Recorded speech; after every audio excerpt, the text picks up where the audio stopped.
Welcome to Sticks and Stones. This is our first ever episode. Sitting here with my dad. We're going to talk about some things today. We're specifically tackling logic today, so that'd be an interesting subject. Anyways, I think we want to kind of start with something that's a little more basic, right? Before we get into logic, let's talk a little bit about paradigms. So what's a paradigm? So a paradigm basically is, if you think about it, it's kind of like it's a belief system, right? So if you think about the things that you believe as a box, you've heard the term, inside the box or outside of the box, which is usually referring to thinking in ways that are against a trend, as an example. But a belief system, maybe it's something like, I like Fords. I think Fords are great cars. I've always owned Fords. I've never had luck with Chevys, whatever. That belief that Ford is a superior vehicle to other vehicles would be your paradigm. It's your belief. And until something happens, either some other evidence, your Ford breaks down on the side of the road, that maybe you start saying, maybe Fords aren't as great as I thought they were. Until something like that happens, you tend to hold on to those beliefs and even have an emotional connection to those beliefs. But our beliefs tend to be kind of compartmentalized, right? Because we have beliefs about all kinds of things. You have beliefs about politics, about cars, about religion, about philosophy, about which beer is better. I mean, there's all kinds of things out there. So every one of our belief systems, as they're compartmentalized, is an individual paradigm that's generally based on a totality of things like what we've been told, what we've discovered, what we've observed, what we've read, what we've experienced. Some of those paradigms are based on very few things. Some paradigms are old and based on a plethora of different kinds of information, depending on the person's age and how much they've actually looked into something. So that's what a paradigm is. Okay. So what would be kind of a common paradigm that you think a lot of people have? Maybe something to do with how they attack or deal with work, for example. Well, I mean, you might say that work ethic is a kind of a paradigm. If somebody says, "Hey, I was raised to work hard and do a good job, and that you're going to get promoted when you do that. The boss is going to notice you need to have some integrity and some loyalty." I mean, those are things that are paradigms, right? Generally, those are learned from your parents. Your parents raise you up to be a certain way. So paradigms always big things, like ideological things, or can paradigms even be small things like? Because the way that I always understood a paradigm was it's that in the box thinking, and then when you break out of a paradigm, you're breaking out of that box to think differently. Yeah. And I think one of the first introductions that I had to it was actually a video that we watched. Was it like 10, 20 years ago? Talking about it, and it was talking about I think it was the Japanese car companies and all the different changes that they made to their business and their systems in order to make things. Yeah, that was the TQM evolution, right, in the 1980s. I think it was the 1980s. There was a guy that created something called total quality management, and it basically had to do with, hey, we need to go to the people where the rubber meets the road in your factories and ask them, hey, what do you need to do your job and to do it best and to be more efficient, and ask them and let them create their processes and respond as management to that. And he actually took it to American companies, and the American companies said, we've been doing it this way. We don't need to. They were stuck in their paradigm, right? We don't need this garbage. He took it to the Japanese, and the Japanese went, oh yeah, we'll try that. And they absolutely slaughtered American companies in the electronics markets, the automobile markets, the motorcycle markets, and we're still dealing with it today. So the paradigm that the American companies had, obviously there was some problems with it, right? Because they weren't doing things as well as they could have. But the Japanese embraced this new concept. They opened up their paradigm and they examined what he was saying, and they decided to take a chance on it. And it absolutely paid off in massive dividends to them, and trouble for us. And that was something that didn't just happen with cars; it happened with a lot of different Yeah, companies. stereos and all kinds of things. Yeah, Because I think before a certain time period, you were looking at Japanese, quality of products. It was junk. It was junk. It was terrible. Yeah, It was made in Japan meant junk. right. Yeah. And then after that paradigm shift, after they went through that, they shifted all of their thinking and they started thinking out of the box, if you will, or outside of their own paradigm. Yeah. And then all of a sudden, products coming out of Japan are A+ rated for everything. Yeah, I mean that also, if you think about it, that it's also a description of the arc of pain in there. Yeah. Right, because we'll get to the American companies experience their arc of pain. We were so there's definitely this question of truth in that, right? Like we have this kind of feeling or thought about, this is good, this is working for me, this is what I can work with, and you kind of get set on that, and then you don't change anything about what you're doing because you're rigid in that. You've been on this road your entire life, and this is the way it's been, and this is the way it's going to be, right? And so that becomes your truth, right? So that paradigm puts you into that box of, this is my truth, this is how I deal with things. Maybe we ought to talk about truth and how we define truth. Well, I think truth is very easily defined. I think there's a lot of philosophers out there and people that try to really skew what truth is.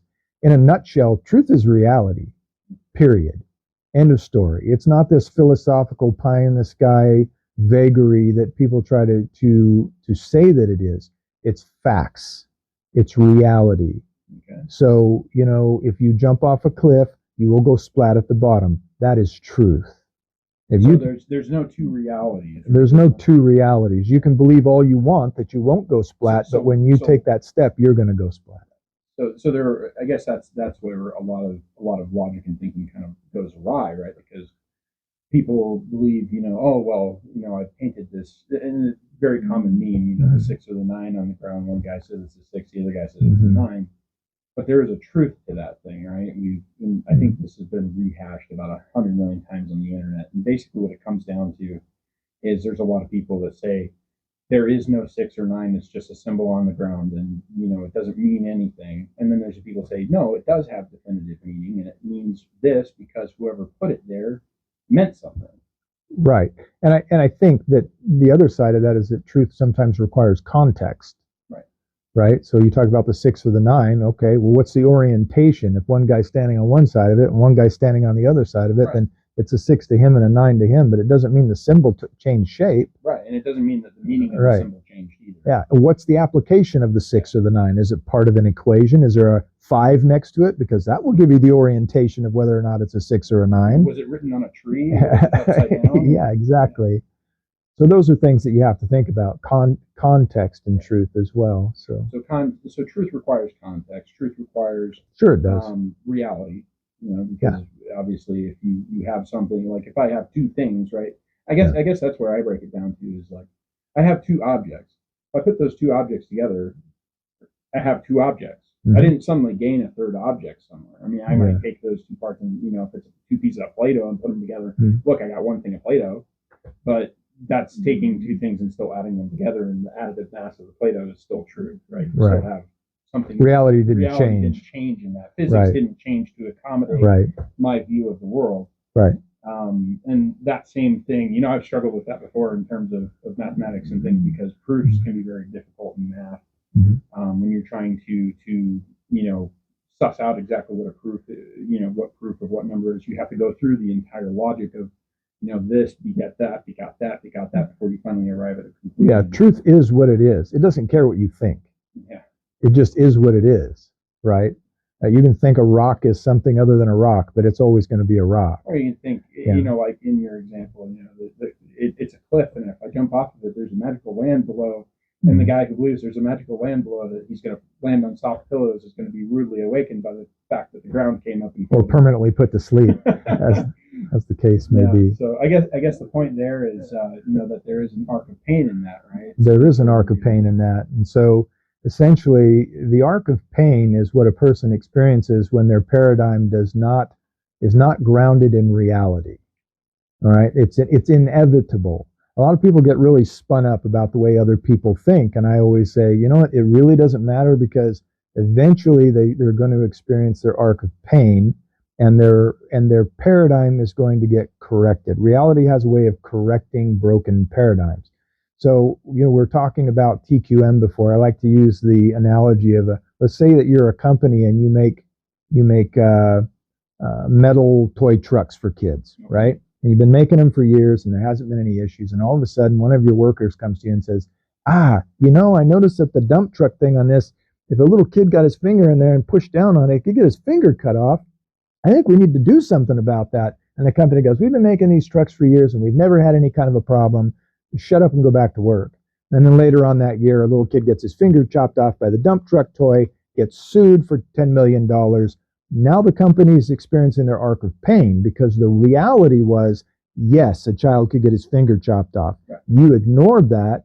So your paradigm was not based in reality. Reality happens, and now you're paying out the nose. You're experiencing your arc of pain. So now as a company, you're going, oh gosh, maybe we need to start listening to our employees more. And maybe we need to start thinking about this a little bit more. The paradigm starts to change. So there's also, there can be deception in that too, right? I mean, in the sense that someone, in this case, the person, the company worker, the guy who was, trying to alert his boss to the fact that there was a problem, was trying to provide some kind of truth, right? He was trying to provide some kind of, pointing to the reality of, hey, a kid could get their hand caught in here, lose a finger. But the boss of the company in this respect ignored that, right? Right. So he deceived himself. Correct. He Self-deception. engaged in a deception in order to continue doing what he was doing. Yeah, he had a choice to examine whether or not what his employee was telling him was truth or not. Right. What's the evidence? Did he bother to go and look into it to see if there really was some potential there? He just dismissed his employee because he didn't think his employee was as smart as he was, or he was just emotionally tied to his belief that there was nothing wrong with that toy. Right. Whatever it was, there was a self-deception there. Okay, so let's. So is this a philosophy, or is it some where do you get the arc of pain?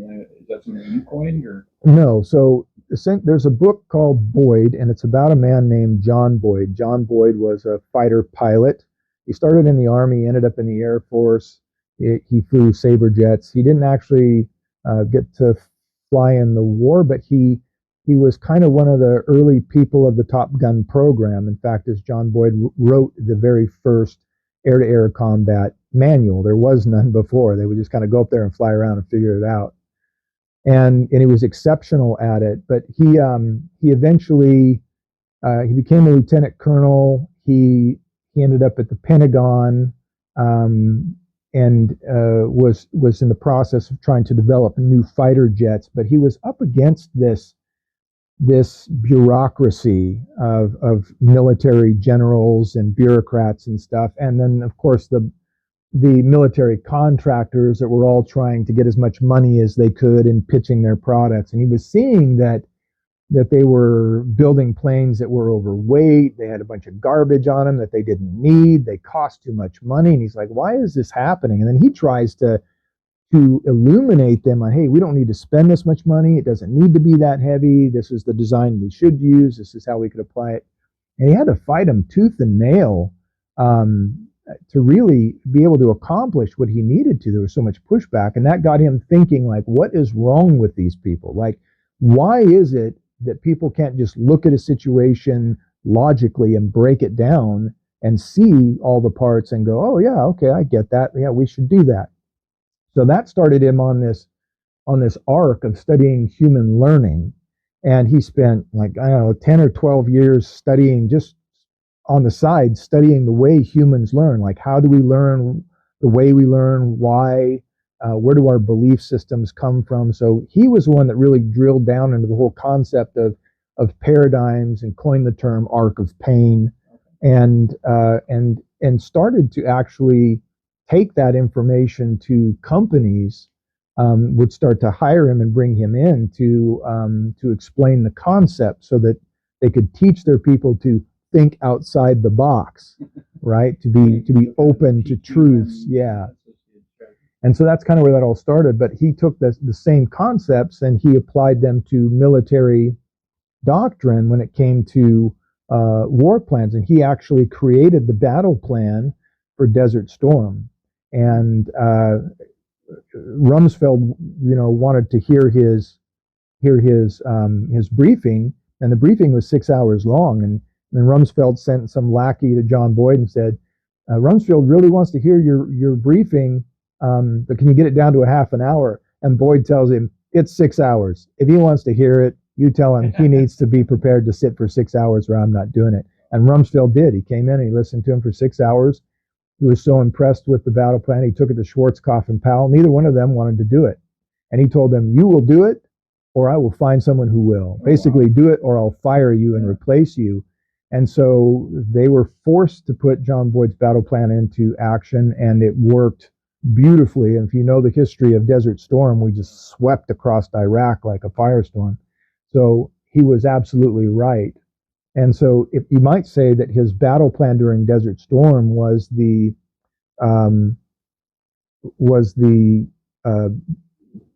vindication of all of his research into paradigms, arcs of pains, truths, realities, things of that nature. So he exploited a lot of the... Yeah, the book is Boyd, and it's written by Robert Coram, Coram. And this is one of those books that can potentially change a person's life because it helps you become a critical thinker or be more self-assessing in your beliefs. So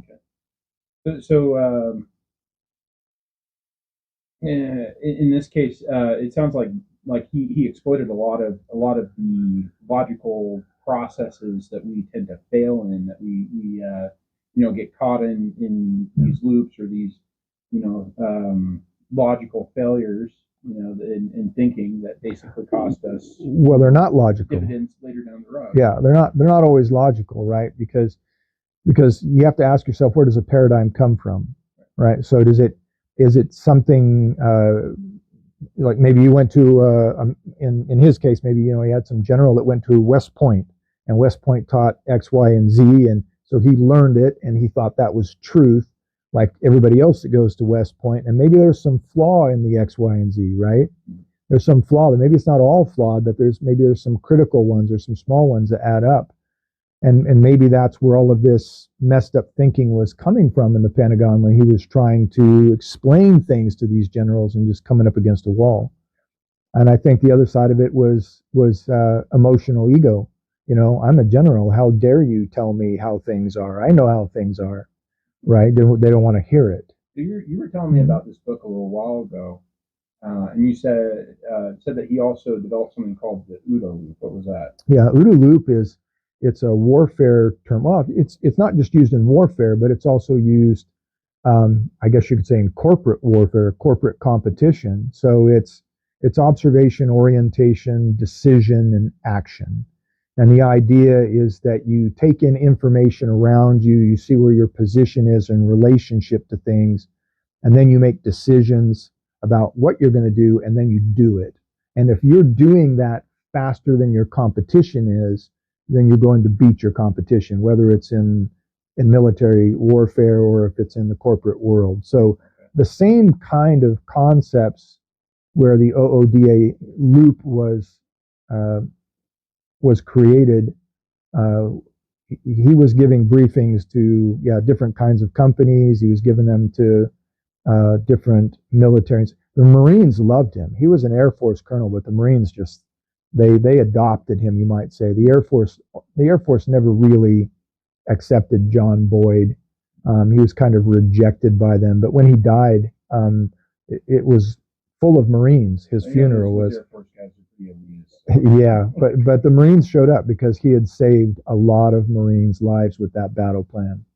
I think if they had done something different, there would have been thousands and thousands of deaths in Desert Storm. But because they did it the way he did, I think he saved a lot of lives. Yeah. Well, I am speaking, by the way, when I'm kind of knocking the Air Force a little bit. I'm speaking as someone who was in the Air Force, and so is down here. So, but let's get back to foundations. This kind of paradigms, foundations of logic. So in that OODA loop you're talking about, orientation, Observation, decision, action. Decision and action. And then the decision part, you're dealing with a lot of bias in your own decision-making process, right? Yeah, right. I mean, look, if your paradigm's wrong and it doesn't match up with reality, then what good is your decision-making if it's based on the wrong kind of paradigm, right? Right. So I think that we should probably get into that then, in terms of, why do you believe what you believe, and who do you trust to tell you the truth in that respect, right? Well, yeah, you can go back to the OODA loop, right? Observation, okay. Right? Because when you observe, generally you can trust what you're observing, right? Generally. And even in material science, and material scientists will say that that facts are something that is observable and replicatable, right? If you can observe it and replicate it, then it's a fact. So if that's the case, when you're looking around at people or at life or at your situation within life or within your job or your relationships, you need to be observant, right? Because your observation, especially if you see things that repeat, are probably true. They're probably in line with reality. Right. So if you're going to make decisions, you make them off from observations and orientations, and your decisions precede your actions. So there was a philosopher by the name of Hume, back, I want to say he was like early 1600s or something of that nature. I could be wrong about that. But I guess he made a spectacular claim about the sun coming up every day. And this is his idea of empiricism, which is kind of what we're talking about right now. And it's the sense that if the sun came up yesterday and it comes up tomorrow and it comes up the day after that, or looking into the future, would you think that the sun would come up the next day? And his imposition is that no matter how many times the sun rises, you can never be 100% certain that it would rise the next day. Mm-hmm. And this was a thought that disturbed Immanuel Kant. I was actually watching something on him earlier this week, and his whole idea about philosophy was it kind of rejected the empiricism and went toward conceptualization. Mm-hmm. He was trying to take, everything in the world. And his whole thought was if you can't observe something in nature and make that quantifiable, leap to this is how something works, because everything in the physical has to exist in the mental, etc., then you can't actually conceptualize anything unless you first see it in nature. Like, you have to be able to see it before you can utilize it. And I think Immanuel Kant kind of dispelled that idea of just pure empiricism doesn't work. You can conceptualize things outside of the things that you see, touch, hear, and feel, with your senses. Yeah, can you see an emotion? Right. You can't see an emotion. You can only see the aftermath of an emotion, right? So if you say, all right, well, can you conceptualize love? Well, of course you can. Can you see it? Can you hear it? Can you feel it? You can see the way people are with each other. You can see the way a mother is with her child, or where a man is with a woman. But does that mean you're seeing love, or are you seeing the results of love? But yet love clearly exists, right? Same thing with hatred, right? But those are emotions as well. Right, but they exist. Right. I mean, does anybody doubt love or hate exists? No. Of course not, because you can observe but again, the reality of its outcomes. Right, they're subjective, though, in the sense that, like, someone might feel anger about something, but that same thing might make someone else feel differently. So, in terms of what actually happened, there was a truth to the middle, to the center of it, but people reacted differently. Right, but you can observe anger in somebody. Right. And you can observe love in somebody. But there's also things that at some point in our lives, no matter who we are, there's going to be a point at which you have to take someone's word for something, right? Like, for example, I mean, as a kid, right, I was always told, don't touch the stove is hot. Obviously, at some point in my life, I did touch the stove and realized personally that it was hot. But I didn't necessarily need someone to tell me that it was hot for that to be the truth, right? Well, but look at your paradigm, right? Your paradigm was started off with, hey, don't do that because it's hot, and you should trust me because I'm your mom. And you go, okay, well, that's the beginning of my paradigm, but I still have some doubts. And then you stick your hand on it. You're like, okay, all doubts removed, paradigm closed, door slammed shut, bolted, locked, stoves are hot, don't touch them. Right. Right. And then on top of that, your trust in the person who told you that thing originally Right. increased. So my mom Right. telling me, hey, don't touch the stove, it's hot.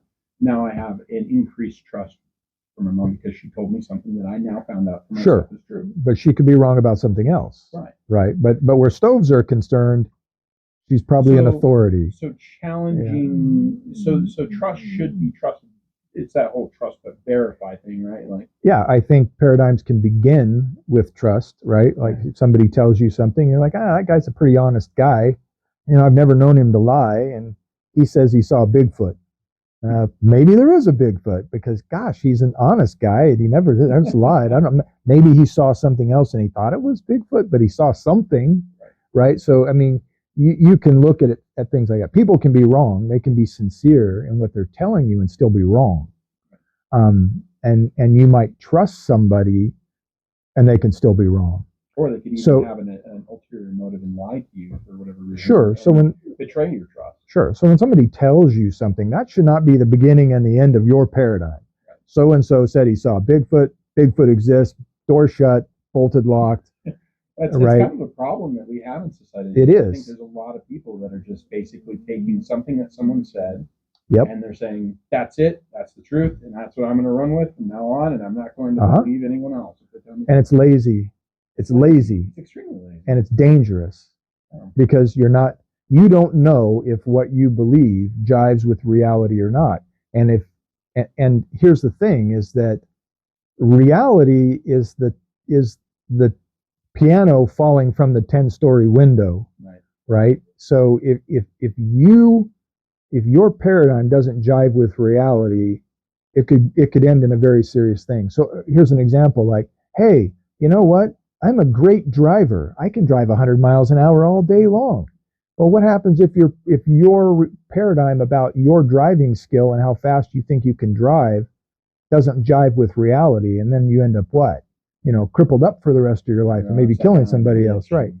So certain things like if your reality is I think that Blitz beer is better than Pabst. If you're wrong about that, you're not going to get crushed by it, right? Not necessarily fact. Yeah, but there are certain things that we believe that maybe it's not a big deal to believe if you happen to be wrong about it. Like that brings up another point though. What exactly is the difference between an opinion and a fact and truth? I mean, we kind of use these terms interchangeably sometimes, but I don't necessarily think that they're the same thing in a lot of ways. Obviously, an opinion and a fact can be misused or interchanged for each other, and people do that quite often. But a fact is not true. I think people tend to have opinions about unprovable things. Sorry, a fact is not opinion. Right. So like, hey, I think Fords are better than Chevys. Well, I think Chevys are better than Fords. Okay. Well, are there any facts out there to actually show that his opinion is better? And if he says, I like the way a Ford drives better than a Chevy, so I think they're better. Depends on what his goal is. If his goal is to sit in his car for 3 hours a day and not go anywhere, then yeah, maybe. But my whole point is that there are certain things that are just going to be matters that aren't provable, right? If you say I like the way a Ford drives better, and I say I like the way a Chevy drives better, we're not going to prove that you're wrong. It's just a difference of preference. It's a difference of preference. But opinions can follow facts, right? Maybe there's something that hasn't quite played out yet. Maybe Keynesian economics as an example, or fiat currencies. People say, no, this is fine. Trust, we've been at this for years. And somebody else says, I don't know, it's not looking good. You have two opinions. But at some point, one of them is going to be proven true. One of those opinions is going to become a fact, and the other one's going to become a deception. Oh, yeah, I mean, and that goes for a lot of things. I mean, but even so, we're talking about preference. People can have an opinion about what they like and what they don't like, and whether or not something is true or not. Has a different weight to it, I think, versus preference. And in that respect, if you have, if it comes down to a discussion between, types of beer or types of truck or whatever, it probably doesn't matter as much as, hey, the economy is dipping into a complete decline. Here's an example, okay? A guy is a mechanic, right? And you and him get into a discussion, and he starts telling you all about genetics. Okay. All right. And you might look at him and go, wait a minute, this guy's a mechanic. And he's telling me all about genetics. What does he know about genetics? And so you might tend to automatically go, he doesn't know what he's talking about. He's a mechanic. You might even say, are you a college professor? Oh no. All right. But perhaps that guy, unbeknownst to you, has been studying genetics on his own for 30 years, right? But the assumption that he doesn't know what he's talking about because he's just a mechanic could mess up your paradigm because you didn't go far enough to ask him how he knows these things. Right. Right? And I think that's a very good point to bring up as well about the difference between education versus knowledge, right? Right. There's a lot of people out there in the world that perhaps have a lot of knowledge about a subject who've never seen a day of school in their life. I mean, take, for example, the mechanic, the guy who works on your car day in and day out for 15, 20 years. You know, are you really going to trump that person's knowledge when it comes to mechanics or, you know, how things move and work? Well, he never got a college degree, but he sure as heck knows his stuff when it comes to fixing. Yeah, intelligence is relative to the need and the place and the time, right? If you're a brain surgeon and your Porsche's broken down inside of a mechanic's shop, are you the smartest man in the room? Now, some people would say, yeah, oh yeah, because he's got this. Oh, really? Then fix your own damn car, right? You're so smart. What are you here for? You can fix someone's brain, but you can't fix this car. So really, I mean, in my opinion, at that point in time, given what's needed, the mechanic is the smartest person in the room, not the brain surgeon. Now, if the mechanic goes up to the surgery ward to assist the brain surgeon, he's not going to be the smartest man in the room. Or if, you know, the mechanic drops, you know, on the ground because he's having an aneurysm right there and he's whisked away into the hospital, you know. Right. So, but here's the thing about paradigms is that paradigms can become like an infection, right? So if you have the flu, right, and you get too close to somebody, what happens?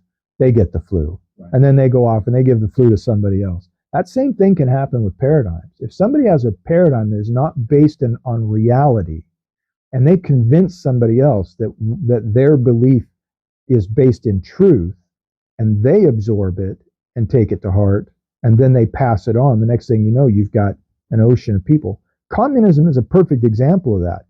If you went over to the Soviet Union in 1955 and asked people how they felt about communism, it wouldn't be too damn good, right? People in Venezuela right now, not digging it, not at all. Yeah, and a lot of that's due to propaganda as well. Correct. Its own set of, you know, paradigms. It's a deception, right? So but that's the whole point. Is like this whole concept that it will work out and that we'll all be happy and we'll all have enough. It started somewhere, and like an infection, it moved from person to person to person to person to person. Now, if any of one of those persons would have just stopped and said, wait a minute, what's the history about this? Where has this been done before? Did it work there? Were there repercussions? But they don't, right? Just go, sounds good to me. And they just move on and they tell their friends and they go, hey, sounds good to us. Let's do it. And now they're in their arc of pain in Venezuela, right? There are people starving. Their money has collapsed. The Russians and the Chinese own their oil. They've got a dictator in power, all because they thought communism was a good idea. But now they're in their arc of pain. And I guarantee you, all those people that used to think it was a good idea probably don't think it's such a great idea now. So there's deception in all of that as well, and whether it's intentional or not, you know, the people are still passing on that deception, that delusion with it. Yeah, but once you're in your arc of pain, you're not gonna be able to pass that off. That's like a $3 bill, right? It's not going anywhere. But some people become really emotionally invested in their ideologies, in their paradigms. You know, people become, you know, attached. Or, you know, they see a sunk cost, and a sunk cost is like, you know, if you have a car that it's an investment. And if you put all this money into a car, for example, and the car, you know, breaks down somewhere, well, you just got done spending a bunch of money on it. You know, what's a few $100 more to fix the car and get it the rest of the way? So everything that you spend up to that point is considered the sunk cost. Or in this case, you know, we're talking about the investment that you put in the car. So this is the emotional investment in terms of what we're talking about. Yeah, I think almost all paradigms have emotional investment attached to them, and that's the problem. That's why it's so hard to convince somebody, hey, have you ever thought that maybe what you're thinking isn't right? Anytime that you talk to somebody and about something and they get angry, there's a problem with their paradigm. Because if a person's actually well grounded in their belief of their paradigm or their belief system, and they've actually studied the evidence, they've observed it in history, they've observed it in the world, and they're relatively comfortable about it. There's no reason for them to be angry. Right. And if you don't agree with them at that point, and be like, okay, well, these are the facts, and or hey, let's talk about it. What do you have? What evidence do you have? What are your facts? Where did you get that information? Let's weigh it against what I've got. Maybe we can see if there's some truth here that we're both missing or something. But they don't. It's just nope. That's it. This is what I believe. That's it's not that there's something wrong with that, because I think paradigms are things that need to be filtered and purified over time, especially the really important ones. Things that are really important to you really need to be reassessed on a regular basis, because you don't want to be wrong about them, right. Especially things that are really critical. So, this goes into like kind of like military game theory, right? Yeah. So if we go back to this was actually something that I learned in college, believe it or not, where basically you have a primordial example would be you have a bush, right? And the bush there can either be something in the bush or there's just nothing in the bush, and you have a decision to make, and the decision is do I go and look in the bush or do I not look in the bush? And if you go and you check out the bush, well, there's one scenario where something maybe crawls out of the bush and attacks you and kills you, and then there's another side of that where essentially nothing is in the bush and you're safe, right? But in the scenario where you don't go and look at the bush, well, you're always going to be safe. So that's always the safer bet, is don't go look in the bush, because you've got nothing to worry about if there was something there. And so that it goes into this whole decision-making process, and what we're talking about here with paradigms and our chains of thought, where we don't necessarily know what's right or wrong, right? But if we take one of those paths, if we say, hey, if I think this way, or if I believe this thing, then X is going to happen to me, right? Mm-hmm. So there's a personal investment that way, in the sense that we don't want to suffer the repercussion of what's going on. But some people don't have that decision-making process either. They're not very good at making those decisions of, is this going to hurt me or harm me in some way, emotionally, physically, etc. And so when it comes down to making the decision, they're ultimately lost, or they have, I think the problem is that some people will accept other people's thoughts or beliefs or ideas or values based on emotionality, and you cannot trust a decision that's made based on emotion. So, and I think the exception to that is that there's positive emotions and there's negative emotions that are destructive, emotions that are defensive, emotions that are constructive. So generally through constructive emotion, you can't generally go wrong, right? Because so emotions like love and compassion and empathy and sympathy and positive emotion, you can usually trust them to not influence your thinking in a negative way. Well, unless someone's using it against you. Right. So, but things like anger and hatred and bitterness and frustration, those will absolutely poison your decision-making processes. And if you're believing something because you have a strong emotional feeling about what somebody is telling you, and you're allowing that to drive you, then, you may be right and you may be wrong, but you can't trust it. It has to be something that's where you're observing it, you're looking at the evidence, you're weighing it out, and you're looking at the opposing side and what they're saying, and you're weighing both sides to see where the actual logic, reason, and observable evidence is. But people don't do that. And then for a lot of people, when you point that out, hey, did you ever think about this? And they get angry, there is something really wrong with their belief system. Because the fact they're getting mad when you're asking them about their belief, or even if you challenge it, it means they have an emotional connection to it, which means it's potentially poisoned, right? They shouldn't be trusting it. When you're reflecting on what you believe and you imagine somebody challenging it, if you feel this emotion welling up in you, you should be looking inside at that very hard and reflecting on, Is this really the truth, or did I let myself get duped because of my emotions?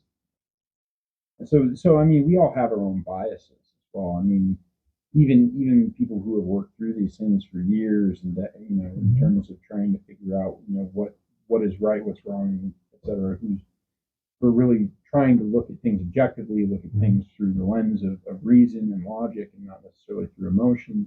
We still fall into those pit traps. Mm-hmm. We find ourselves in these positions where, maybe we do get a little emotionally charged over something.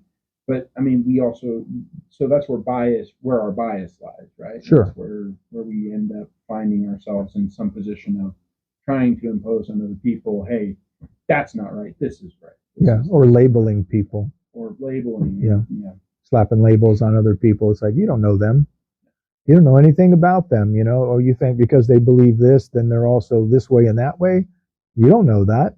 You don't know that person. So now you're making assessments, creating paradigms based on what?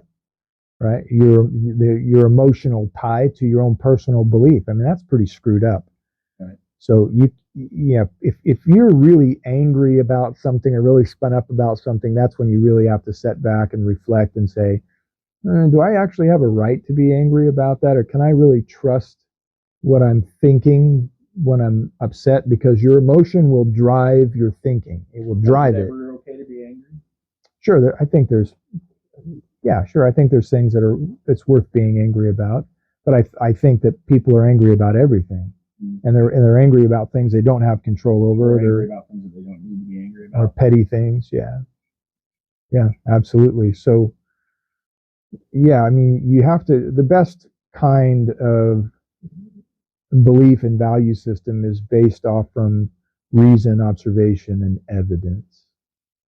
So, I mean, as well as trust. I mean, right. Trust is in there too.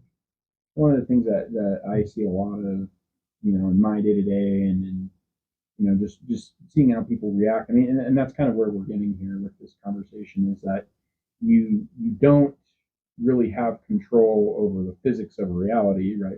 We can't control how things are, but we do have control over how we respond to things, right? We have control over how we handle the world, how we handle what other people say to us, and how we deal with rejection, or how we deal with success, et cetera, right? Sure. So, maybe that's it's the only thing that you control is your response. Right. Right. Now, it might be like you said, the sun's going to come up tomorrow, right? But what do you do in the event that it doesn't? Do you control whether the sun comes up? No, you don't. You only control what you're going to do if it doesn't, or if it does. That's it. But for people who are emotional and allow emotion to drive thought, they don't control anything, because your thoughts are not, your emotions are not thinking. Right? They're an emotion. It's a drive. There's no logic. There's no reason behind it. But what it does is it drives your thought process. And so, I mean, look at people that shoot up schools and stuff like that. It's like, okay, you're going to tell me there isn't some emotion driving their thinking process that poisoned that process, that led them to do something as heinous as what they did? Or punching some guy in the mouth because he thinks different than you do politically. So what do you think about the people who make the statement that there is no truth but power? Well, that's ridiculous. Of course. I mean, there's all kinds of truths that aren't necessarily associated with power. Right, but the idea that, okay, you can tell me 2 + 2 = 4, mm-hmm. But if I have a baseball bat and I bash your head in and say 2 + 2 = 5, that becomes the truth, right? No, because 2 matchsticks and 2 matchsticks is still 4 matchsticks, no matter how much you beat me up with your bat. Right. Right. It doesn't change truth. This is the argument of authoritarianism, right? Because if I can convince you through the beating of the bat that 2 + 2 is 5, regardless of what the truth is, then what have you done? You've effectively infected somebody else with your poison paradigm, is what you've done. Yeah. And reality will crush you both. And reality will crush you both, because reality doesn't give a damn what you think. If you're not thinking in line with reality, it will steamroller you like a bus. It does not care. And you see it happen to people every day, right? You see it happen to these people that think that, oh, I'm special and I can be whatever I want. I can grow up and be a rapper and make $10 million a year. And then what happens? They maybe they make a go at it, but let's face it, you can't have 10 million rappers running around making $10 million a year and they don't make it. Was their paradigm correct? No. What did reality say? You can't rap worth of beans. So now there you are, run over by the bus of reality because your paradigm was based on BS. Simplify it for even more than that. Try to build a house under the pretense that 2 + 2 = 5. Yeah, that's right. And see how that works out. Yeah, you're going to have one messed up house. It probably won't stand up. I don't even know where you begin, but no, I think you just spent your whole time in confusion. But that's a good example. Yeah, reality doesn't care. Reality is what it is. Your thinking and your belief system needs to match reality, or reality will crush you at some point in time. It may be in a divorce, it may be in a failed business, it might be in a car accident, it might be because you thought people were good and then you got mugged, or somebody stole all your money in a bad investment. In any case, it was because you had either deceived yourself or someone had deceived you because you didn't do your due diligence, and now reality has come calling and you have to face it. Okay. But the good thing about it is that reality will correct a broken paradigm. Unfortunately, in some cases that's a very severe correction. In some cases, so it goes back to it might cost you your life. Your arc of pain might be that you're dead, right? Well, and that's kind of the problem in some of these cases, right? Is that if you, I think I've heard several people say this before. They were talking about the concept of suicide. And let me preface this by saying that if you're out there and you're dealing with thoughts of suicide or depression or anything like that, please go and get help. Go and get talk to people, etc. But anyways, to get to the point I was making, they were talking about people get into these deep thoughts and depression, and they get to the point to where they decide that they're going to commit suicide, and they'll jump off of a building or they'll jump off of a bridge or something like that. And I think they did interviews with some of these people, and a lot of them was, and I think it was Tim Pool who had said this at one point, was that a very, very high amount of them said that in that moment that they jumped off, all of life's problems could have been solved, except for the fact that they had just jumped off the building. Right. Yeah, because you can always do something, right? You can always do something. That's what we're talking about with paradigms, right? And you were talking about the whole idea of like sometimes the result of your paradigm is that you're dead, that you don't. Right, and in the case of people with suicide, that's a self-deception, right? There's nothing else I can do, right? I've come up against a wall. Was that the truth? Clearly not, because like you said, the majority of them said in that instant it was like, oh, I could have fixed this, right? Oh, I always told myself years and years ago, if I ever found myself at a point where I was thinking about suicide. Sorry, by the way, that was people who survived. Right. It's not people who died had some kind of a spiritual experience afterwards where people were communicating. Yeah, I always said if I got to that point, I'd quit my job, sell my house, move someplace completely different, do something totally different to start over. Yeah, blank slate. But I think the important thing is that people need to reassess their beliefs. And it might be that after you actually coldly weighed evidence that maybe you're not going to move in it, but from what your belief system is. But you absolutely have to be right in some situations. Like I said, there are some paradigms that, your arc of pain is going to be pretty small if they stop. You got to be able to determine if the tiger's in the bush or not, right? Right. And what's the safest thing to do if the tiger's in the bush? Yeah. Don't go into the bush. Unless you're armed. Unless you're armed. and ready. Yeah. So so that for me was the big eye opener. So you have to be very cautious about what you believe. And when you do believe something, when you finally get to the point where you've observed enough, weighed the evidence enough, talked to enough people, read enough material that you trust, where your whole picture is headed in one direction, where it looks like, yeah, this really does appear to be reality, then at that point, you can start refining that belief. right? You should become an expert on those things. Mhm. But in the cases of education, a lot of times it's just one person infecting another person with a paradigm that is not jiving with reality. And unfortunately, we live in a system where I think a lot of people are brought up within these systems of control or infection, where essentially they don't have the ability to look outside of that. Our They don't current, have the ability to break out of the box and say, No. "Wait a sec, what about this?" and they won't let them. Yeah. Because the education system is very narrow, right? It's like the education system has its own paradigm. And if you start to push the boundaries of that paradigm, then the next thing you know, you're failing grades, your professor mocks you, you get kicked out of college or whatever it is, right? So, why should you trust a college professor to tell you the truth when you don't know him? You go to, you're like, well, he's a college professor. He spent, 8 years going to. We've been talking about trust, about building trust in people. Well, the education system, it starts at the very, very beginning. It starts with building trust in teachers, right? Right. So by the time that people go off and they go to college, well, they look at the professor and they go, "Oh, this is someone I He can must trust. be telling He me must the be truth." telling me the truth. Yeah, exactly. When in fact that professor learned from some other professor that learned from some other professor that was also raised in the education system. So how much of what they're saying is actually true? And I counter that as well with the concept that there are some true professions that come out of the education system, and things like, for example, I think sciences you can probably put to that test, and you'll find that a lot of the sciences are actually what they say that they are. Yeah. Biochemistry, physics, computer science, etc. I think a lot of those things, mathematics, and it's because you can't build anything if you don't have the right things in place to build them, right? Like, so Yeah. you can't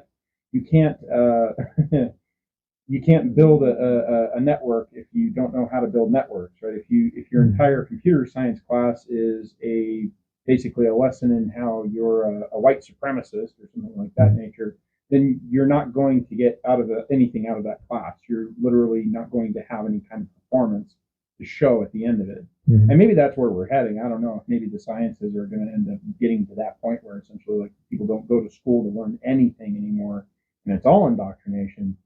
But I think as of right now, most scientific disciplines in colleges and universities are still pretty safe. And that's the question you have to ask yourself. How much of what a student is getting is education, and how much of it is indoctrination?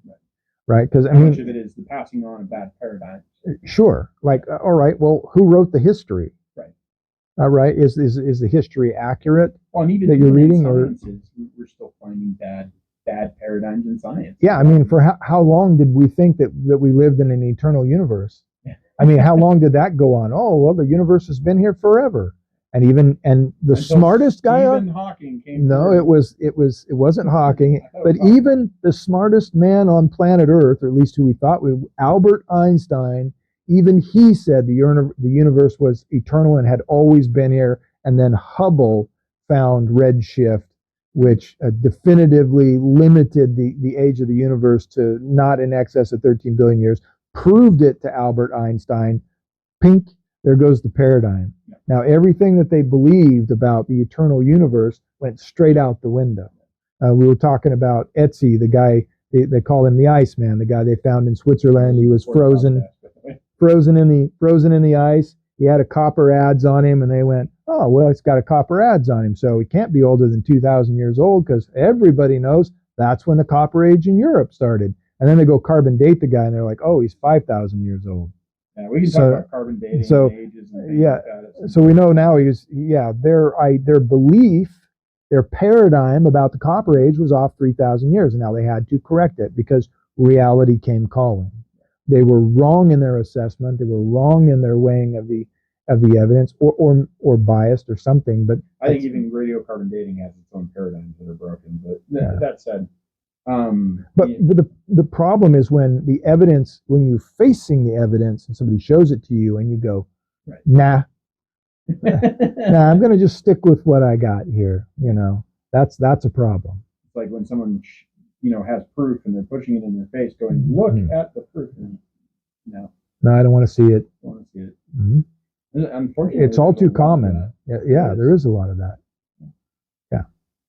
Well, we talked. I guess the question is why is there a lot of that? Though? I mean, is it because people are rejecting truth and I think it's because it's human nature to want to default to what sounds good, right? Somebody says something and you go, yeah, that sounds good. So wait. You mean to say that we shouldn't just pick truth based on what sounds good to us? Yeah, that's exactly right. That's exactly right. Look, I mean, Adolf Hitler's a good example, right? He said, "We're never going to go to war with the English. We're too much alike. We're this, look, we're civil societies. We're advanced societies. We're too similar. We'll never go to war with the English." Next thing you know, England declares war on Germany. All right. Well, he didn't like the idea, right? He didn't want to look at the possibility that maybe the English would declare war on him, right? So he just kept going, doing what he was doing and invading Poland because he never thought they would do it. And then they pulled the trigger on him, and then poof, World War. And what about all the people that fell into Nazism, right?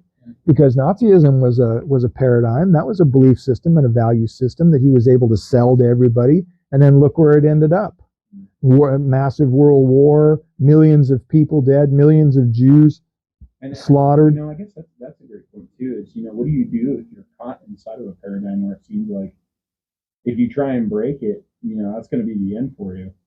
Well, I'm not sure what you mean by that. But well, I mean, look at the people who fell into Nazism. Oh, and then changed their mind at some point. Their mind at some point during the war, going, you know what, this isn't really good.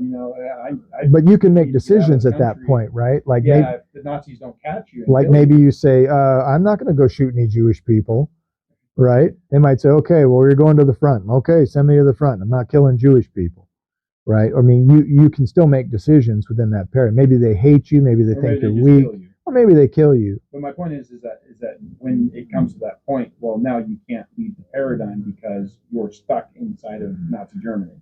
Right. And isn't that your arc of pain? That's your arc of pain, right? So we all get. I guess that's the point I was trying to make, is that everyone gets trapped inside of a paradigm at some point or another. Yeah. If they're wrong about something, and then the arc of pain takes over, and you have to go. But I think the trouble is when you have majorities, right? So if you have a majority of people who believe in a false paradigm, and part of a society, and a minority that believes in a correct paradigm, they're going to get the arc of pain along with the others. Mm-hmm. They might be able to hedge their bets a little bit, so where they're not going to get hurt quite so bad.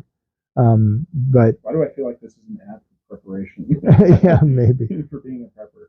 Well, I don't think there's anything wrong with hedging your bets. If you're looking around and you're observing and weighing the evidence and saying, this house of cards might fall down. Maybe you're not saying it will, but you're saying, the potential is there. I think I'll hedge my bets here and there and in a few other places. And when it does fall down, you're not that guy living in an apartment that eats at McDonald's every day going, oh, what do I do?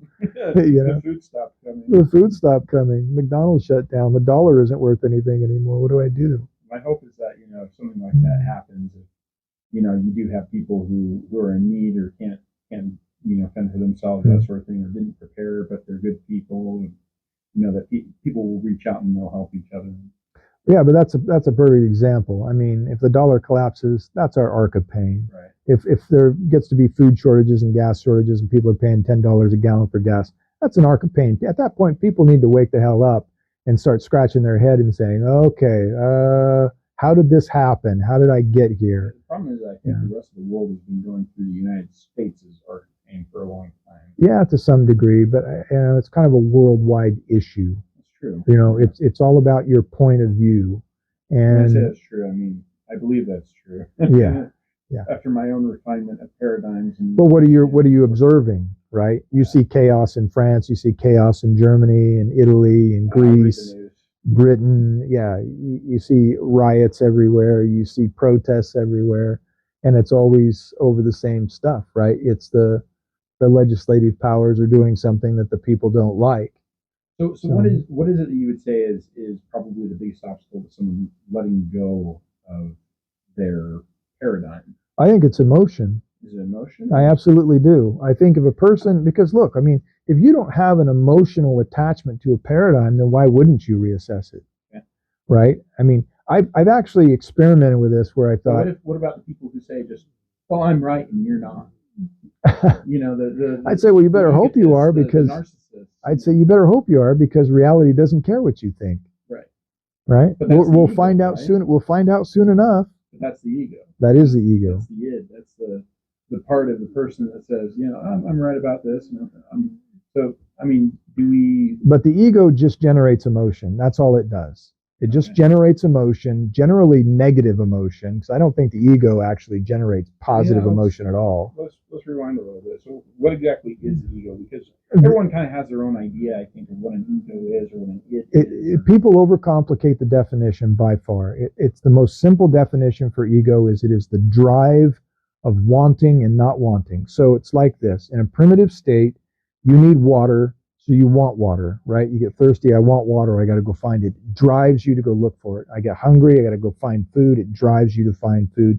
It drives you to be creative in some senses. It drives you to find a mate, to have children, all of those things.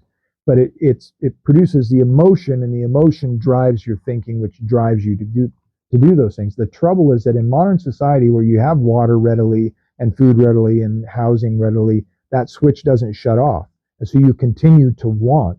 And the next thing you know, it's like, wow, I really want that new car. I really want that new house. I really want that, that woman over there that isn't my wife.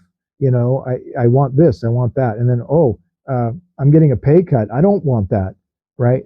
Or my boss is making me do X, Y, Z, and I don't want to do it. I don't want that. And so there's emotional responses to all of those things, right? Be it lust or anger or hate. Is there a big difference though between want in that respect, in terms of like, would the new car help you be a better person? Right, because it's not a need, right? Well, it's not a need, but I mean, but the ego, maybe it'll help you get to your job faster. But the ego can't necessarily decide between what's a need and a want. See, that's the problem. It just continues to drive you. And if you can't recognize it, which means you have to be hyper alert to the emotion. When you feel anger, you don't want to be thinking, because if you're thinking while you're angry, you can't trust what you're thinking. It's poisoned by anger. The same thing with bitterness or with jealousy. It will poison the thinking. You can't trust it. That's how you end up with crimes of passion. Exactly. A guy hears, finds out his wife's having an affair on him, and he's angry, right? And then he starts thinking. And what's he thinking? Well, I'll show her, or she's got this coming, or, I can get away with it, or whatever, right? And the next thing you know, it drives him to do something evil. Or someone who's, overwhelmed with sadness, and they decide to get into a car and start driving down the road, and the next thing you know, they get hit by, oncoming traffic. Yeah. There's all kinds of negative things that come out of it, and I think, and suicide absolutely is driven by the human ego, right? Because it's a deep emotional drive that drives a person to that state. Nobody makes that decision coldly and calculatedly, not really. If they do, it might get to that point at some point, but I think it always emotions that might break that down as well. I mean, think about someone who's so happy living in their own world that they've constructed for themselves, their own little box, and then someone comes along and decides to poke holes in it, and then they go, "Oh, you're really bugging me. I would wish that you would go away. I'm really happy with my paradigm." Yeah, well, why would you poke holes in him? In his paradigm, if he's happy there, I guess, as long as he's not poking holes in other people's, right? Well, my point is, if you're not, happiness can, even though it's a positive emotion, can still blind you to the truth. You'll be happy right until the time that reality crashes down on you, right? So again, it's only temporary. But I think emotions like love, I think you can trust thinking through an emotion like love, right? Because love isn't going to make you do anything evil. Love, builds up your relationships. It makes you help people and care for people. I think if you're sitting in a position where you're blinded because of love, or sure, yeah, like you got a girlfriend that's screwing around on you with 10 guys, but you love her, so you can't see it, right? Yeah, right. So, but does that hurt her? It hurts you. It hurts you, but it doesn't hurt other people. Well, I mean, right? That's what we're getting at. Yeah. Paradigms.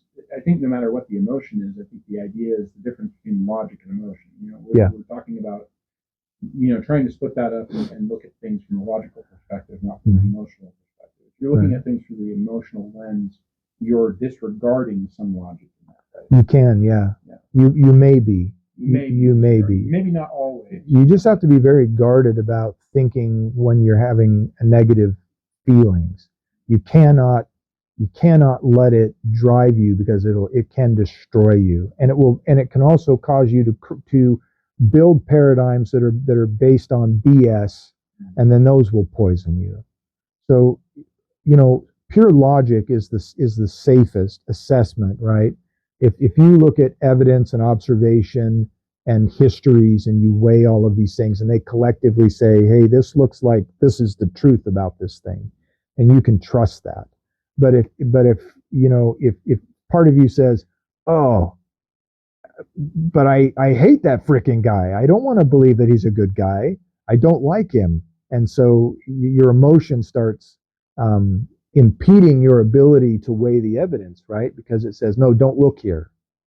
And I've come across that when you have conversations with people and you're like, oh, wait a minute, what about this? What about that? And oh, I don't believe that. Okay, well, it was in this news article by this journalist, or this is in this scientific article. I don't want to talk about it.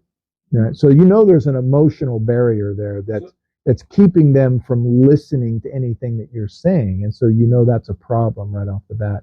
But if somebody's doing that to you and you start getting emotional, you really probably should step back and say, maybe I need to go back and weigh my evidence again just to see where my footing is and actually listen to what they're saying and make a comparison. And you might do that and say, no, I'm good. No, I think the weight is still in my favor. Or you might say, okay, well, they were wrong about 90%, but there is this 10% I should look at.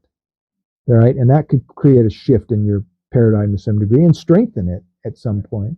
So at some point, you're going to come to trust certain paradigms in your life because you've pecked at them and scratched at them and looked at them and weighed them and balanced them 1,000 times, and you're like, that's rock solid. Them in fire. Yeah, it's solid. I don't have to play with that anymore. Well, maybe not necessarily I don't have to play with that anymore, but maybe I don't necessarily need to look at that every day and reassess it every day. Maybe right. Every so often, if someone says something, I might go back and look at it. Yeah, so I think what it really boils down to is if you're miserable in life, you probably have a bunch of screwed up paradigms.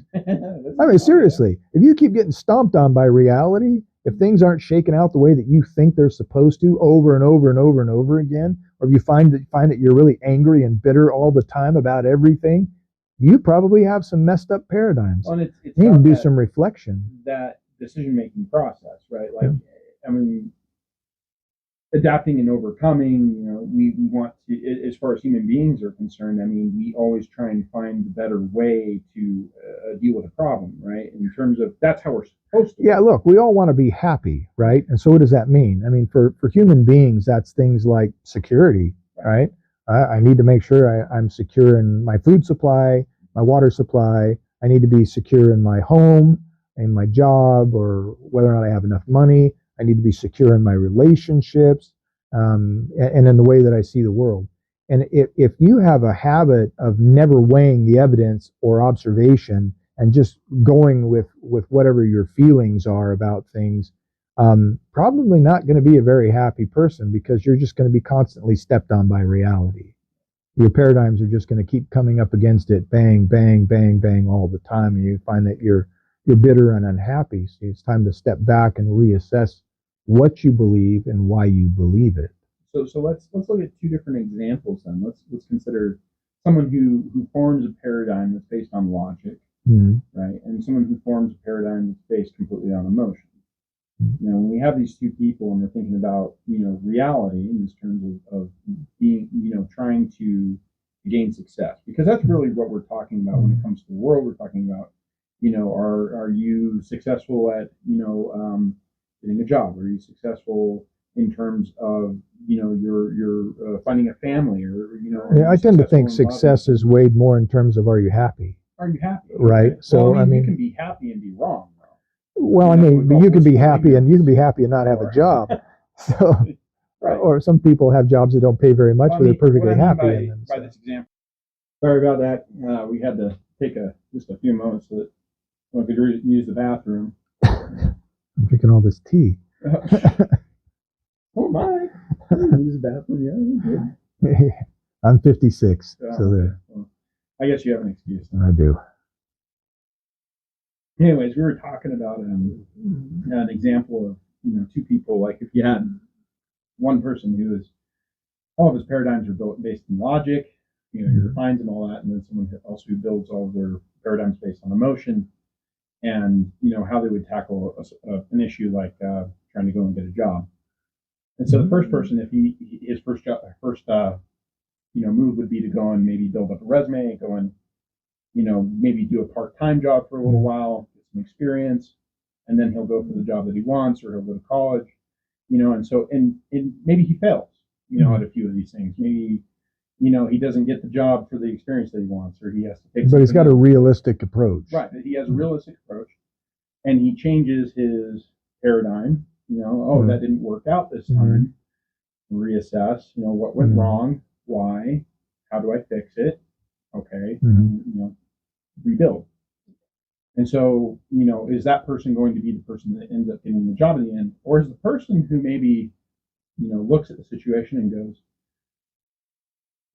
I think I'm the bst person for this job. I'm just going to go for the job right away. And, if they reject me, I'm just going to go and cry, and then I'm going to yell, I'm going to piss them off, and then I'm going to beat down their door until they give me what I want. And then when they reject me again and have me removed from the building for being, an emotional mess, I guess I'm just going to lose at that point. You said it when you were talking about the first one, a realistic approach, right? Realistic reality.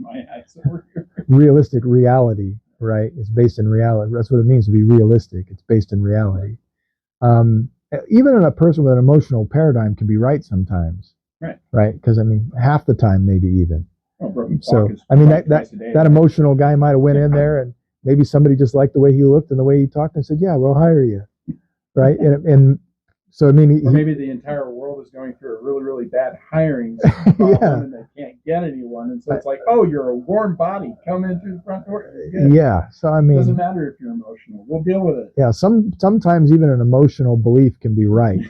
So it doesn't mean that having an emotional being pushed into a belief system through an emotion is always wrong. It just means you can't necessarily trust it, or you shouldn't trust it. And you shouldn't trust it all. And it might be a starting point for you, right? Maybe you have an emotional push toward a certain belief or value system, and so you examine it at that point, and you say, well, I would really like it if this was true.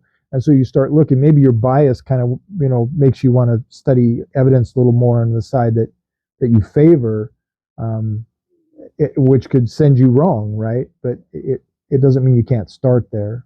But I think ultimately, when you make a decision about this is going to be my beliefs, this is about this subject, this is going to be my values around this subject, it needs to be grounded in what's observable and in evidence, and a collective, and in people that you trust. It doesn't mean that you have to discount everything somebody tells you, but it should just be an element of the totality of what your belief system is built out of. It shouldn't be the end all be all. Hey, my college professor told me XYZ, so I believe it. Done. That's not a good idea. Very weak paradigm. That's a very weak paradigm. Hey, he's a smart guy. He's educated. Well, maybe, but maybe he's wrong. And maybe the person that told him what he believes was wrong before him, and so on. You don't know that. You've got to get out there and see what's actually out there. There's a lot of information that's just flat suppressed, right? It doesn't get into the mainstream because it's pushed out. And why? Because they don't want to look at it. They don't want to believe it. Pillars of the system that hold up the education exactly. are not interested in having any of that information.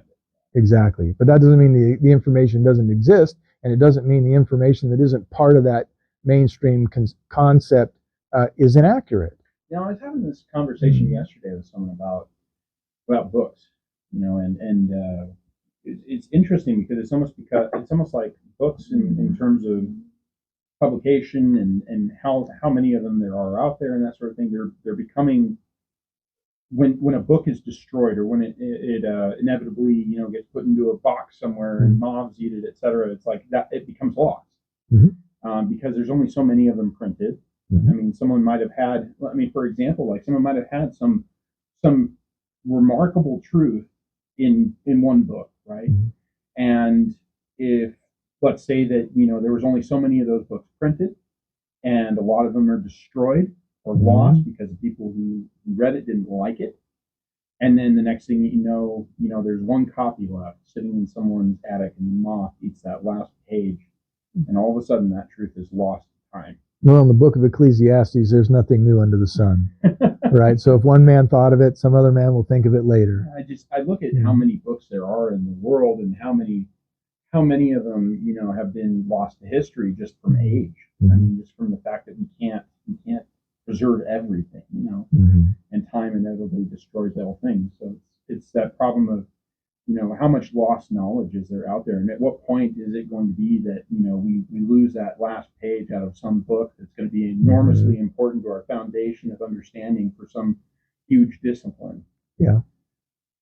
Well, I mean, look at your modern libraries. They throw books away all the time, right? And one of the last examples I wanted to bring up for everyone, for the, you know, kind of to solidify the concept of a paradigm, the arc of pain and all of this, was the I guess we usually call it the shocked monkey experiment. Yes. The shock the monkey experiment. Yes. So the premise of that experiment is that they put a monkey into a cage, and they put a banana in the cage, and then when the monkey reached for the banana, they would electrocute the monkey every time he reached for it. And eventually, electrify the cage. Eventually, the monkey is like, okay, cause and effect. I reach for that banana, I get shocked. I'm not going to reach for it anymore. And they would put other monkeys into the cage, and they would shock them. And then after a while, you know, so you'd have a cage full of monkeys, and nobody's touching the banana because they all know they're going to get shocked. And then they would slowly start cycling a monkey out that had been shocked and cycling in a monkey that had not been shocked. And when the monkey that had never been shocked reached for the banana, the other monkeys would pile on him and you know, wail on him. And so now his cause and effect was, if I reach for that, I get beat up. Right. And they just kept cycling them out until every monkey in the cage, even though their new premise was that they weren't going to shock the cage if any of the monkeys. Correct. So eventually they had a cage full of monkeys that had never been shocked that would not touch the banana. And any new monkeys that came in would get pummeled if they tried to reach for the banana. So that's a perfect example of paradigm, right? Or very cruel experiment, I'll add. Yeah, I agree. That was out of might have been out of Germany or something. Yeah, Nazi Germany, 1938. Yeah. We'll just say it was the Nazis that did it, or the Reds, the Russian communists did it. Yeah, Stalin did it. Some expert in recent news that developed some pokey thing for some, I don't know if you call it, you know, a jab or not, but yeah, I don't know. I think we all know who. A lot of people get into companies or bureaucracies, and this is the way we've always done it. That's a shock the monkey, right? Because you were told that's the way you're going to do it, and if you didn't do it, then you might get fired or demoted or something else. And so you just nod your head and do it, and then when the new guy comes in, you're like, hey, that's the way you do it. Yeah, but what about, nope, just shut up, do it that way. That's the way. It's the shock the monkey, right? So that's when they use the term thinking outside of the box. You could say thinking outside of the cage, I suppose, because it's the same premise, right? You have to stop doing something just because that's the way everybody said it was, or that's the truth everybody believes. And if you don't believe it, then you're idiot, or you don't believe it, you're superstitious, or you don't believe it, you know, you're uneducated, or you're out of your mind. The other thing there too was the fact that the scientists stopped shocking the cage, you know, in the middle of the experiment. So even if you have a paradigm, you know, that's built on this assessment of the truth of what's going on, you know, if something changes in the middle of that and you don't reassess, you're still going to be operating into that first paradigm. Unfortunately, monkeys don't have the capacity to go, hold on, guys. Why are we doing this? Yeah. We do, though. What we do. But amazingly enough, and that's exactly where John Boyd was getting, right? That's where we've come full circle back to John Boyd. What's wrong with these people? Why is it I'm speaking logic and reason to them, and I'm hitting a wall, and they're not hearing me, and they're not listening to me, and they can't seem to grasp what I'm telling them because they're just stuck in their ways, right? It's paradigm. Their paradigms have gotten locked up, and unfortunately, they're locked in a false paradigm. See, now that's the real trouble. When you reinforce a paradigm that's a false paradigm, or you slam the door on that paradigm and lock it shut, the only thing that's going to break that door down is the arc of pain, and that's it. So the idea of leaving your belief systems cracked open just enough to where you're willing to look at what other people have to say, willing to weigh evidence that might be contrary to your belief system, because you might look at it and it might actually end up reinforcing your beliefs, or you might decide, oh, I've been wrong about this whole time. But if you're not willing to leave the door open on that box, right, that room, which is your paradigm, at least a little bit, then you better hope that paradigm is based in reality. You better hope, because if it isn't, reality is going to come calling. Period. End of does that story. mean that reality always catches up? Always catches up. You're not gonna outrun it. So even if you had a paradigm that's, let's say, very minor, there's a thought that maybe you can live within a paradigm for long enough that even though reality is what it is, maybe it doesn't necessarily matter as much to you that it catches up with you. It will when it catches up, probably. But how it's going to severe the depend. paradigm is. Exactly. It depends on how important the paradigm and how severe the arc of pain. So that's an important thing to distinguish. We have small paradigms. We have small lines of thinking. Like, I think some days that if I can just roll out of bed by 7 o'clock, that I'll probably end up getting to work by 8, and that paradigm gets crushed pretty often. But it's not. Yeah. It's not horrible, I mean, maybe I roll in a minute or two late, but it's not. Or Ford will never break down. Ford will never break down. Right, and then it breaks down. It's like, okay, well, that's not the end of the world, right. But your paradigm was wrong, and now you're having kind of you got to call a tow truck, and it's going to cost you some money. The alternative where the entire society might break down, and it's all because people have been living inside of a giant paradigm collectively. Exactly, and that's what's really dangerous, because I think you're seeing this a sweeping change of thought kind of taking over a lot of countries in general, and it's creating a lot of tension between populations. And if you can't both be right. There's only one truth to any given thing, and truth isn't just whatever the hell you think it is. It is what it is, and it isn't for you to decide what truth is. It's for you to discover what truth is, right? So people that think they can make truth out of whole cloth, truth don't care. It doesn't care. You either discover it, or you're on the wrong path, and it's coming for you, whether you like it or not. Let's talk about something in recent news here, because we have an article that came from the Epoch Times. We talked about it a little bit before the podcast, and I think it'd be worth bringing up in this because it's very relevant to what's going on. So, borrow your phone. Yeah. Might need to unlock it. You mean you don't know the code? I don't.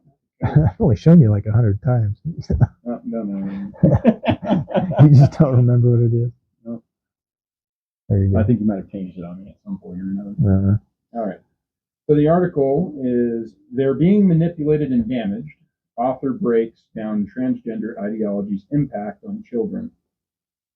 And there's a piece out of this. I'm not going to read the whole article because it is behind paywall. I don't want to take anything away from Epoch Times. So I'm just going to go down to the relevant area here and we'll read it. Just a small section. It's called "When Two World Views Collide." After pondering why this concept has become more prevalent, Joyce had an epiphany, which she revealed at the GenSpec conference. She revealed that two disparate worldviews are at work. On one side, some people believe in individual rights, but they recognize that for a society to function, that rights have limits, rules, laws, and social norms are necessary and sometimes clash with individual rights. These people acknowledge the biological reality that there are two sexes. On the other side are people espousing hyper-individualism, the belief that self-declared identity trumps everything else, Joyce said. If those declarations make no sense, it doesn't matter. The only thing that matters is what the individual declares. It is their truth. Any attempt to establish norms or categorize people as is deemed coercive and harmful, she said. Thus, transgender ideologues reject truisms such as every human who has ever been pregnant is female. They said, and you can't have a test of reasonableness either. In the name of human rights, claims that defy logic or contradict facts are accepted and celebrated. A cuckoo has come into the nest of the human rights framework, Joyce said. A cuckoo has come into the nest of the medical system as well. Yeah, so what you're dealing with basically is I mean, okay, so I mean, there's all kinds of angles you can talk about, moralities and things of that nature. But I think when you're just talking about paradigms, okay, in the case where a person says, I believe I am female when they're male, or I believe I'm male when I'm female. Okay, so you believe that you can choose. The reality is, yes, you can go get hormones. Yes, you can go get surgery. But at that point, what's the reality of your life? Is it going to make you happy? Are you going to change your mind at some point in time and realize that maybe you were wrong? I mean, so there's a lot of what ifs. A person can make the decision to do those things, but it opens up a can of worms in other respects, like males competing against females in sports, which is a big issue right now, big controversy. So, there's still a reality around that. You have a physiology that is built male that you're trying to cobble into a female, and that is going to create physical problems, right? There's no perfect transition. You're going to be on hormones, hormone blockers, and other hormones to promote femininity and things of that nature for the rest of your life. And you really don't know what the long-term view of that is in terms of mental health or physical health either. So there's a lot of questions where reality is going to come calling on that, right? I think the big issue is when you have kids that are 10 or 15 years old. So you got a 15-year-old that says, oh, I think I'm supposed to be the opposite sex, and you give them a bunch of hormone blockers and you have a sex change. And now that you got a kid with a brain that's only about half formed, because brains form completely at about 25 years, not 15. They're 10 years away from a fully functional brain. So now the kid is 25 with a fully functional brain, decides this was a huge mistake. Who's he going to hold responsible?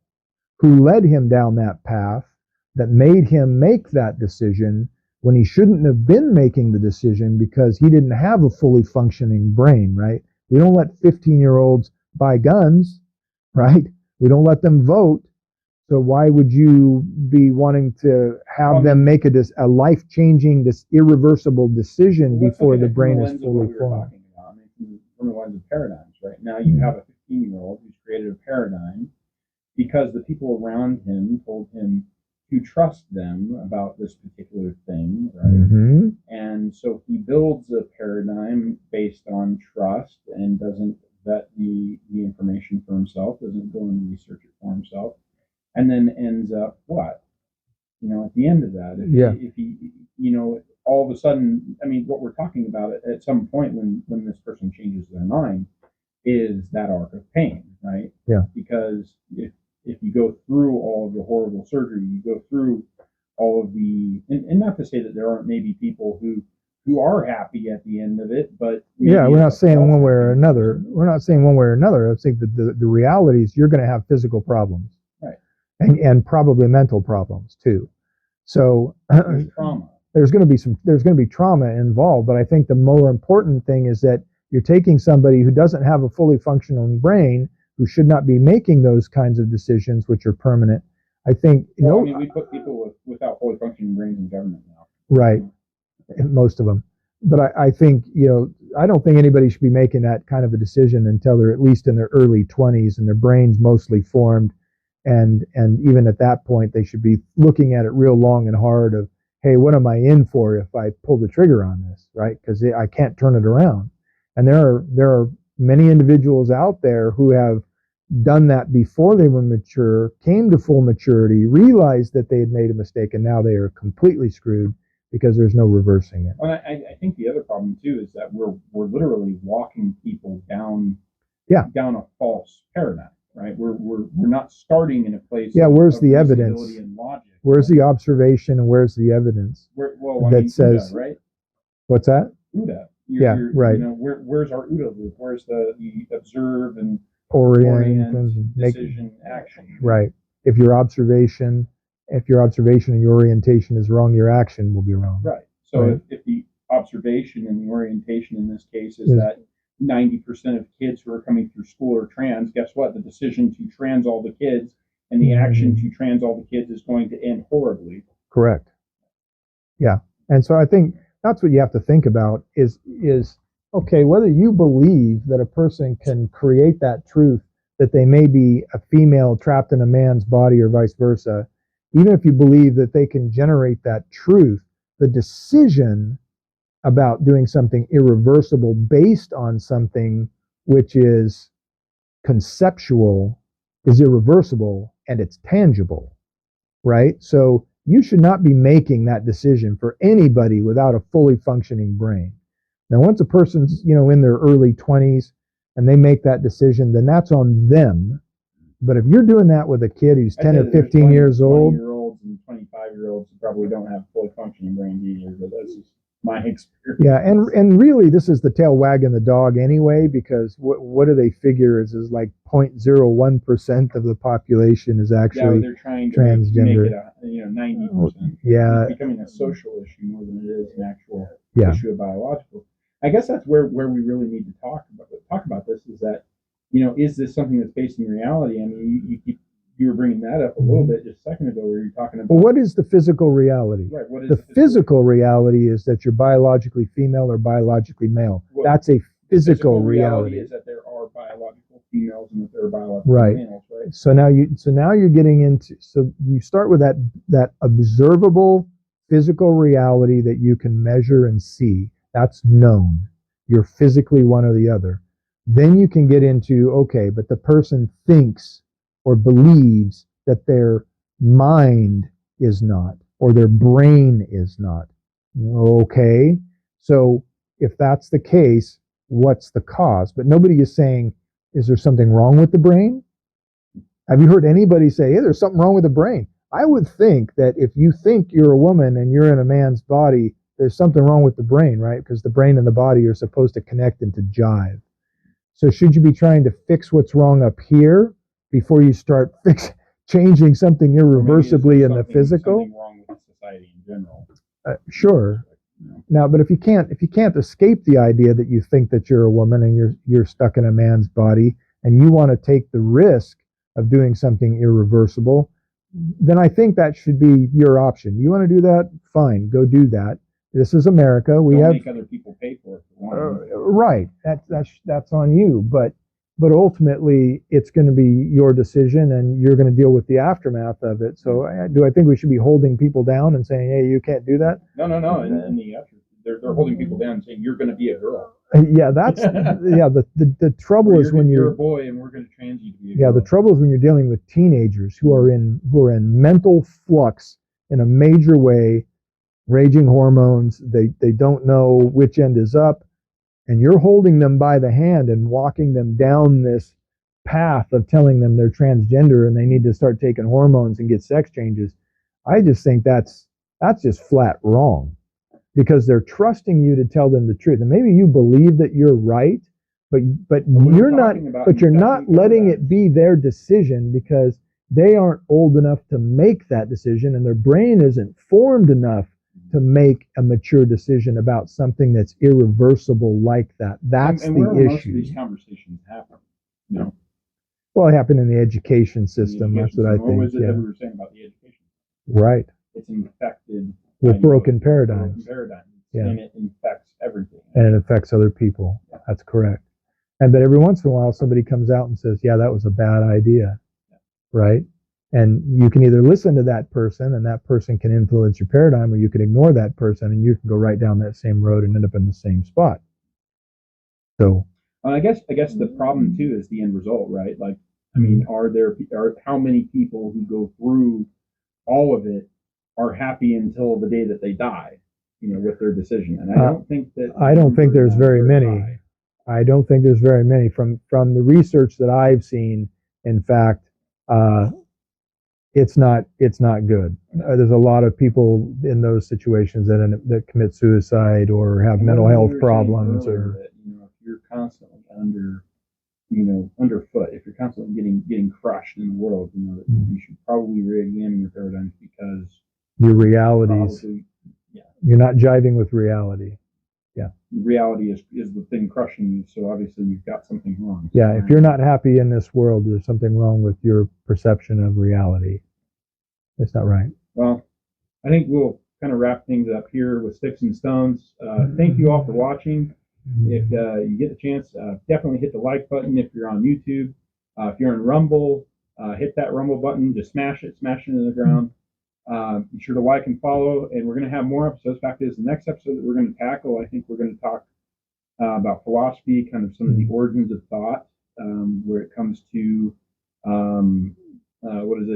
Immanuel Kant. Maybe we talk a little bit about who was the other one, Nietzsche, and a couple of others, and Rousseau. Hit some of these titans of philosophy against each other, maybe. And I think we're also going to tackle a very big question next week, which is, does God exist? So tune in for that. Till then, I'll try and put some clips together, I think, of this, and we'll catch you all next week. See you later.